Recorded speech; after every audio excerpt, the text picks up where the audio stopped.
أعوذ بالله من الشيطان الرجيم بسم الله الرحمن الرحيم قال الله تبارك وتعالى في كلامه المجيد بسم الله الرحمن الرحيم الله الصمد صدق الله ورسوله.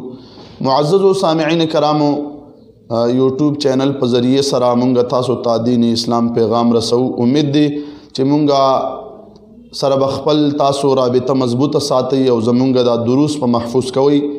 هغه مرګري کا اندرون ملک تی او کبیرون ملک تی ټولو ته زمونږ دا پیغام دی او امید دی چې ټول مرګري زمونږ سره ورابطه کې هم دی.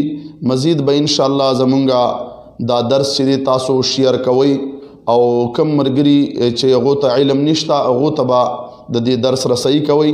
نو اول درس زمونږ د عقاید اسلام چې کم درس او ذات او صفات الهی متعلق غشوي او نن با دویم درس چې دی هغه مونږ شایع کو. دویم عقیده د ذات و صفات الهی متعلق اسلامی عقیده دا دی چې الله بے پروا دی، اچا محتاج نه دی او ټول جهان هغه ته محتاج دی. رب ذوالجلال جل جلاله په قرآن عظیم الشان کې فرمای الله الصمد. نو منح الروض الازهر فی شرح الفقه الاکبر کی صاحب فرمای الله الصمد سمانا المستغنی عن کل احد والمحتاج الیہ کل احد. اللہ سمد کے دلو دا مانا اللہ سمد دی، سم مطلب مستغنی دے دا ہر چانا، بے پروا دے دا ہر چانا او ہر سوک اغت محتاج دی. محتاج الی علی الاطلاق دی، ہر سوک ورطا محتاج دی. دا اللہ جل جلالہ ذات متعلق عقائد کی یو عقیدہ دی. دریم عقیدہ زمونږ دا دی چې الله جل جلاله ذات ادراک چې دی هغه عقلا محال دی، یعنی دا هغه ذات عقل په ذریعے سره احاطه نشي کېدی، عقل د هغې احاطه نشي کولی. ذکر رب ذوالجلال فرمای لا تدرکه الابصار.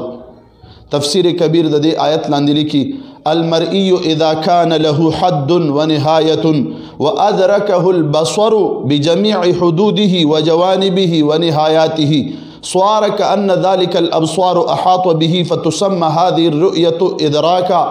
أما إذا لم يحط البصر بجوانب المرئي لم تسمى تلك الرؤية إدراكا. فالحاصل أن الرؤية جنس تحتها نوعان، رؤية مع الإحاطة ورؤية لا مع الإحاطة، والرؤية مع الإحاطة هي المسمات بالإدراك. خلاصة دادی چې دی فرمای رؤیت چې دی هغه جنس دی، دی لاندې دوه نوع دی. گویا کې رؤیت په دوه قسمه دی.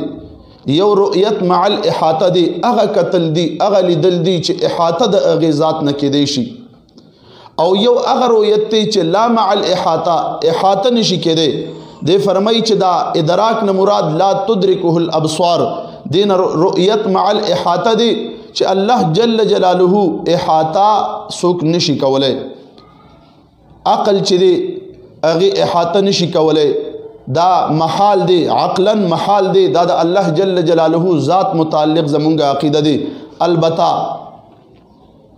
معرفت د پاره لار سدي، معرفت د پاره لار دادی چې د هغې الله افعالو په ذریعے سره اجمالا د هغه صفاتو علم راځي او د هغه صفاتو په ذریعے باندې بیا معرفت ذات حاصلېږي.